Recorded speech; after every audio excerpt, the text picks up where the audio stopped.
Hi, everybody. Welcome to the Apocrypha Apocalypse. I'm Gary Machuda, and in this episode, we're going to look at how not to confirm a canon. Unfortunately, when people reject the historic church and the testimony of the historic church and councils, they're left to ad hoc argumentation to try to demonstrate how we know which books belong in the Bible. And these ad hoc arguments are of various weights, but there are some that are downright dangerous because once they're looked at with the slightest bit of scrutiny, they fall apart and they can undermine people's faith in scripture if they take those arguments to be serious. So, we're going to look at one particular dangerous way to argue for not only the canon of the Old Testament, but the New Testament is what I call the golden chain argument. And we're going to hold it up to scrutiny, and I'll show you exactly how the canon crumbles. So fasten your seatbelts, folks, because the Apocrypha apocalypse is about to begin.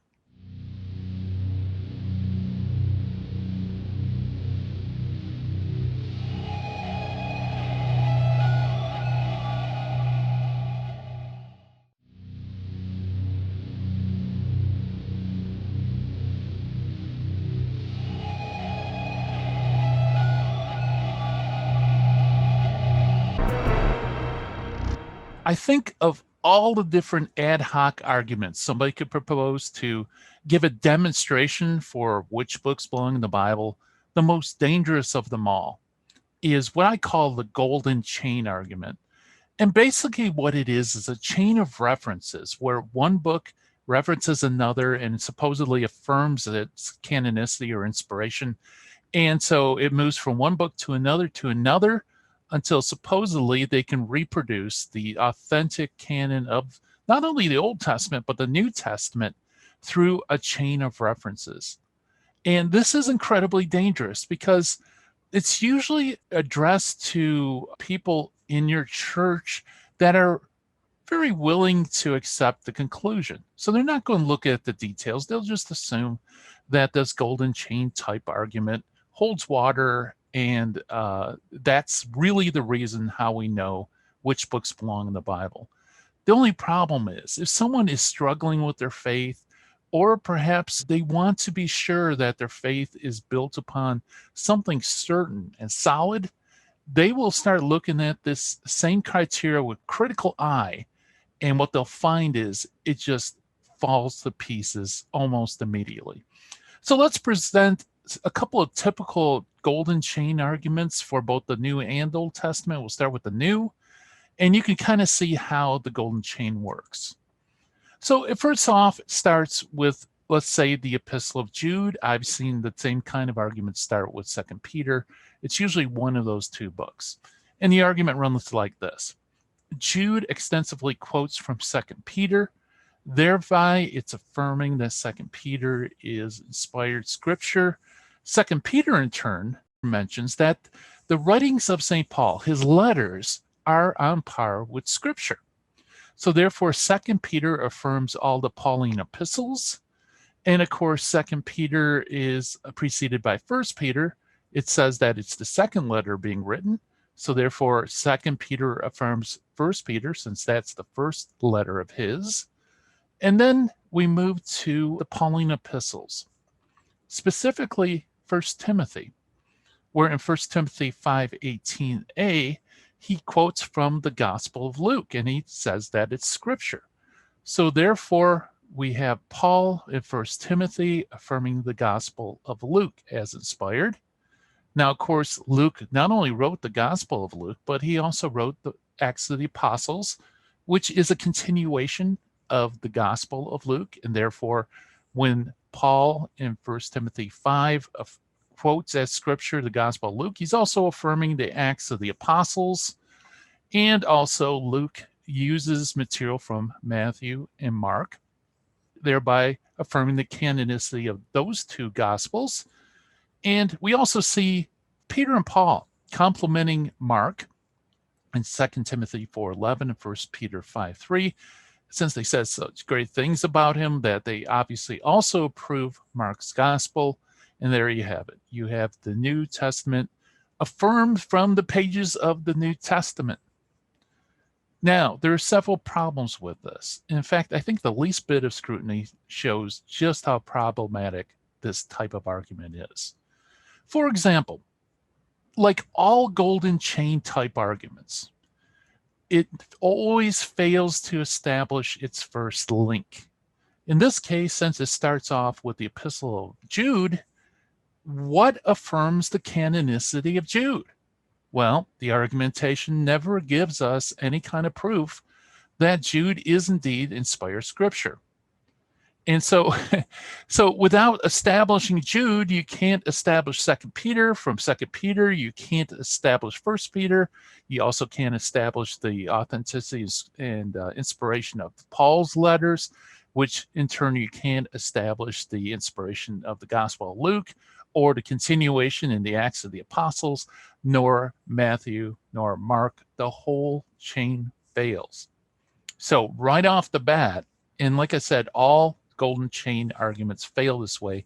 They cannot establish the first member of this chain, and therefore the whole chain falls apart. So if that wasn't deadly, let's continue. Let's just assume for the sake of argument that Jude is indeed canonical, even though, there were some early fathers that had difficulties with Jude. The assumption, of course, is that if Jude extensively quotes from Second Peter, then that's an affirmation of Second Peter's inspiration. But does extensive quotations really equal an affirmation of canonicity? I mean, if you find an extended parallel in the New Testament, does that mean it's automatically affirming the inspiration of its source? Well, that's a little bit dicey. But nevertheless, let's say for the sake of argument, Jude is indeed inspired, and Jude does somehow affirm Second Peter. Second Peter says that it is the second epistle that he wrote, and the argument says, well, that shows that First Peter is the first epistle, so Second Peter affirms First Peter. Well, the problem is, yeah, we do have the first epistle of Peter, and I don't doubt it, but looking at it with scrutiny, how do you know that the writing that we have that's called First Peter, how do you know that is the document that's being referenced in Second Peter? Well, you really don't. So that also is a little dicey. But what about Second Peter affirming Paul's letters as scripture? That seems pretty solid. And yeah, it is to an extent. See, the problem is Second Peter doesn't tell us which epistles or which letters of Paul is he referring to. He doesn't say how many letters of Paul that he possesses that he's affirming. He doesn't say whether, for example, the Epistle of Hebrews. Many people believe it's Pauline. Many people, even in antiquity, had their doubts. So was Hebrews included in Second Peter's affirmation? Well, none of that's answered by Second Peter. It's quite ambiguous. So, of course, that also brings up the question of, did Second Peter also have in mind Paul's first letter to Timothy? Did he possess it? Did he have it in mind? We don't know. We honestly don't know. Historically, First Timothy had always been attributed as an authentic letter of Paul, but in the last century or so, there are critical scholars who doubt its Pauline authorship. So if someone wants to be very critical, that could be another break in the chain. So he quotes from Luke as scripture.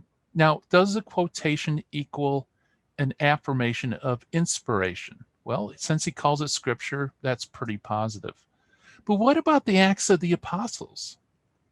Did Paul have the Acts of Apostles in mind when he quoted from the Gospel of Luke? Did Luke even write the Acts of the Apostles when Paul mentioned Luke? We don't know. And there's nothing in the text that gives us an idea that he meant to include all of Luke's writings simply because he quoted from one of his writings. What about Luke using extensively Matthew and the Gospels of Mark? Does that show an affirmation of their inspiration? Well, it certainly points in that direction, but I think if someone is going to really scrutinize it, it seems a little dubious. Certainly Luke believed it was an authentic source, but did he believe it's an inspired source? We don't know. Again, that's if someone is to be very, very critical, if not doubtful. We also have the problem of Peter and Paul complimented Mark, which is true, but does it follow because they complimented Mark that they affirmed his gospel of Mark? Or even that the gospel of Mark was written at the time they affirmed it? Again, very, very ambiguous. And of course, that also leaves the door open for, well, what about all the other people Paul compliments? Does that mean he's affirming their writings as inspired scripture? So you can see how it really is quite loose and dicey. And of course, I think the fatal flaw is you can't establish the inspiration of the first member because there's no one to affirm Jude. And if Jude is not affirmed, obviously can't affirm Second Peter, Second Peter, First Peter, Second Peter epistles, so on and so forth. Everything falls to the ground.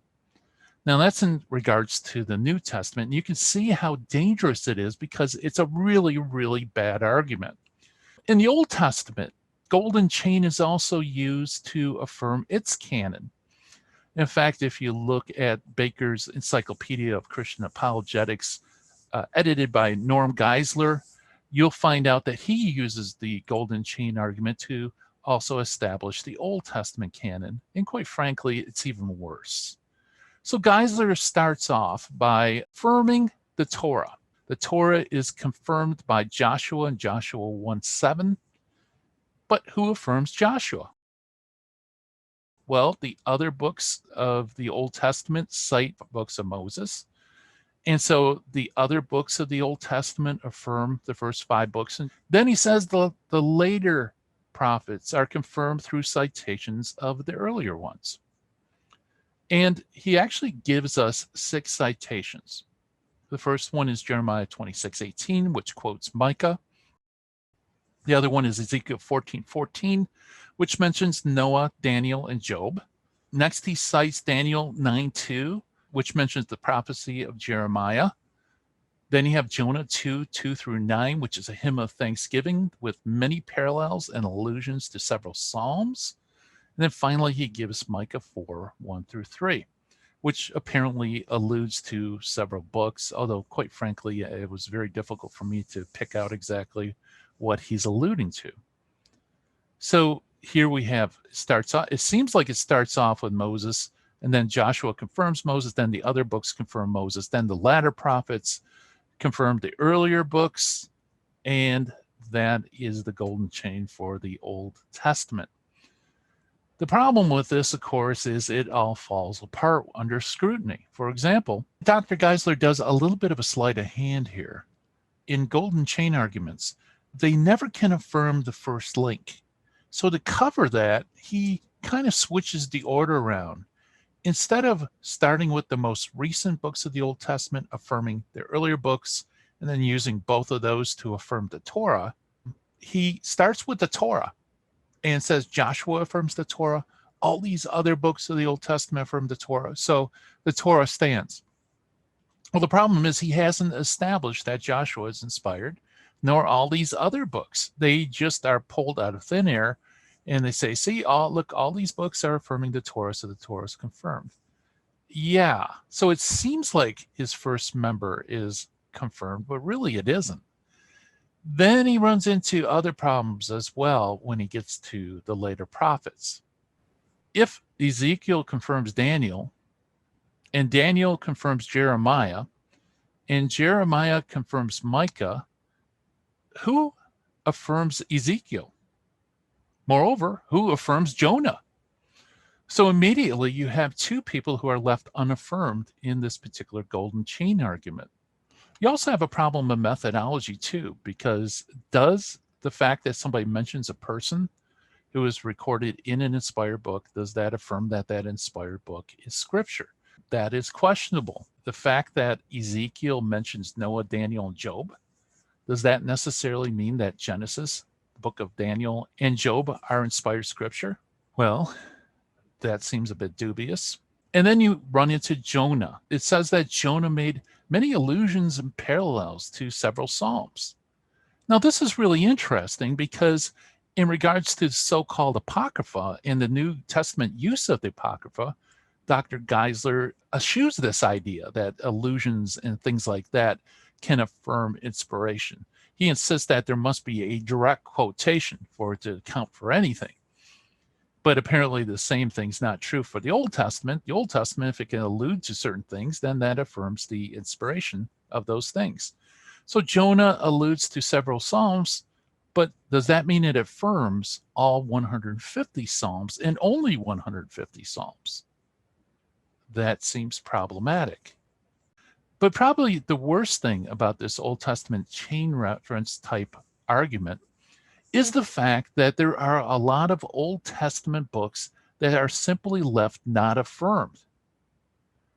For example, Dr. Geisler was only able to confirm 12 books, the 5 books of Moses, Joshua, and 6 additional ones, which leaves the remaining 27 books unauthenticated.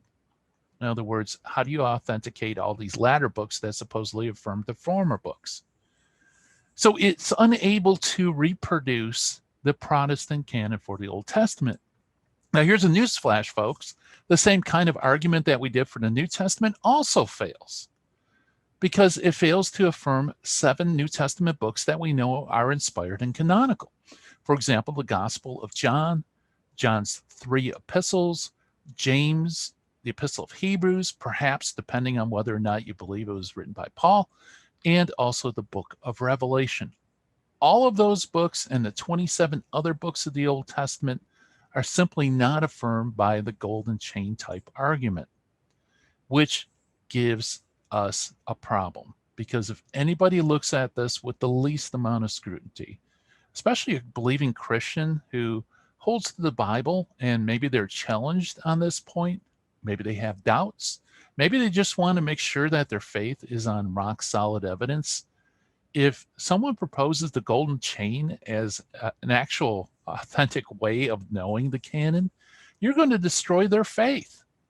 And so that's why I'm doing this video. If you ever see this being used either on the web or in books or on video, please let them know that they are using a very dangerous argument that can be easily undermined with not very much, easily undermined by anyone who thinks critically about what's being argued. So that is our episode and how not to establish a canon. Thank you so much for listening, and God willing, we'll do this again soon here at the Apocrypha Apocalypse. Thank you so much for watching, and if you haven't done already, please subscribe, like, do all those social media type things because we appreciate it.